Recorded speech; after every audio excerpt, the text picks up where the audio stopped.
Hey guys, what's going on? Welcome to the Arma 3 Alpha. I'm going to be showing you a bit of an overview of what it's like. I'm going to be showing you some single player and some multiplayer and a few aspects which I think they've greatly improved on since Arma 2. So sit back and enjoy and we'll begin the review.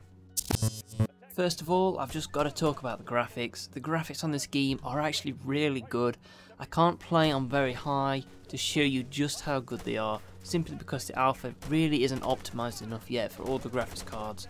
I only get about 35 FPS when recording. On Arma 2 I got nearly 60, so I'm sure it's just an alpha issue and I'll get it fixed soon. The graphics do look pretty good. I'm playing on high currently, so this is pretty much what they're going to look like. If you do notice, some of the rocks do look slightly bad, I'll say.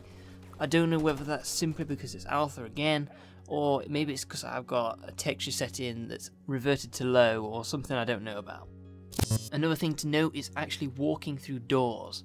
Now you may be thinking, what am I on about? But in Arma 2, walking through doors was a real pain. You'd often clip into the sides of the wall and your character would just generally struggle to fit through a hole. Now it seems to be completely fixed, or as far as I've seen it.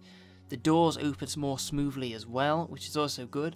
And because of that, it also means you can't be hit by the doors as they swing open, causing you to break your legs or just die instantly on the spot. That happened quite a few times in DayZ, and I've seen it a couple of times in the Arma 2 single player itself.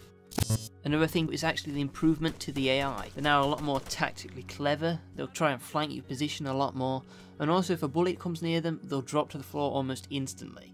This is what happens on this clip right here, as I'm walking up to this guy's thinking I've mowed them all down, and this sneaky Pete is on the floor. Finally, we've got the addition of the new gear system. Now, if you can remember the Arma 2 one, some people felt it was a rather complicated method. Now, they've replaced all that with a nice user interface where you can drag and drop your items into all the slots. When you drag them over, you can actually see a white guideline showing you exactly where it can be placed. You can also drag things straight into crates, or from crates, or onto the ground. Much simpler now with the top left of the gear menu. Overall, a great improvement, and I'm very glad they put this in.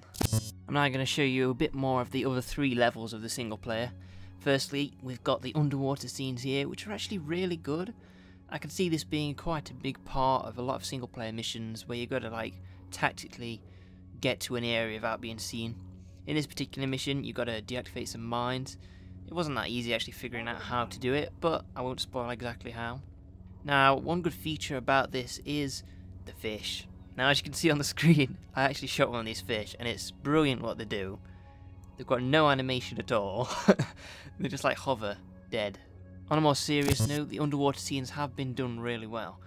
There's a certain point where a helicopter actually comes flying over, and it sounds just like it would underneath the water. They've done a really good job with the audio and the visual effects. One tiny little issue I possibly had was the fact that I got sore while I was underneath the water. I don't know if that was due to the chopper going over the top, or simply because they could see me from some strange angle, but I don't think anybody would be able to actually see you when you're that deep underwater. So maybe that's just a slight bug, and hopefully they'll fix that as well. Next up, we've got the helicopter sequence. Now, I didn't do much flying in Arma 2, so I can't honestly say just how much has changed. The animations do seem a lot more realistic. The inside of the cockpit is a lot more detailed as well. It also seemed a little bit easier to fly the helicopter, but to be honest, I'm a really bad pilot anyway. And if I actually showed you this full amount of footage, you'd see just how bad I am. I've cut it into a nice little section where I'm not actually flying that badly. So yes, the choppers are very good, graphic wise and movement wise. And some of the later missions where you're actually being fired upon from the ground with missiles and just general infantry spread around can actually get quite intense. So I'd say this is actually a big improvement, but like I said, I can't offer a complete review on that game. I just want to aim at the base. Point down. No, don't tip over. Don't tip up. Pull up, pull up! Oh my. Oh, I hate helicopters, I'm so poor at them. That's definitely being cut out of the video. Well done, game. I'm now just going to show you a little bit of the multiplayer. Remember, if you wish to play this, you need to actually buy the game. The Alpha Lite package won't allow access to the multiplayer. Now, currently, you can play the single player missions but you can also play Wasteland. Now, Wasteland has been imported from Arma 2 very well, which is a good sign, because it means that people are going to be able to bring over the mods and creations they did in Arma 2 straight over to Arma 3 very easily, which means we're going to have loads of great content. Now, on the screen is, well, Wasteland. Now, it may look a bit different, obviously because of the map, and it doesn't look all yellow like Wasteland and Arma 2 did. It does look a bit more colourful. There's not many things have changed. It's still the basic Op 4 versus Blue 4 versus Independent. You can all spawn exactly the same. It's got the same menu and things.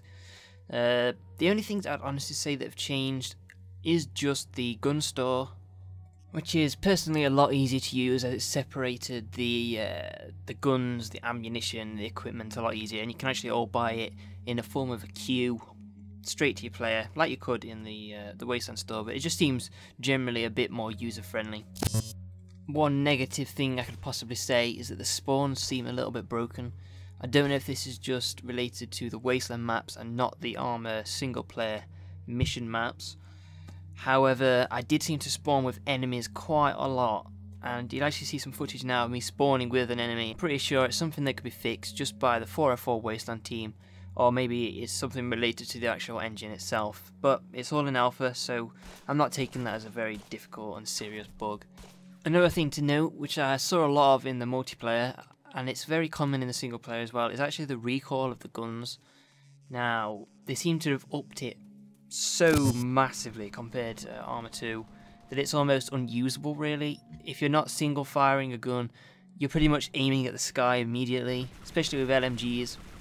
Now, if you looked in that previous clip, I was managing to unload a reasonable clip onto that poor player. However, that does seem to be one of the very rare guns that actually lets you do that. So that's probably just another fix that needs to be applied. But otherwise than that, it's a great game. I greatly advise you to check it out. I'll leave all the links in the description. And I'll leave you with Arma 3's motto of, "This is war."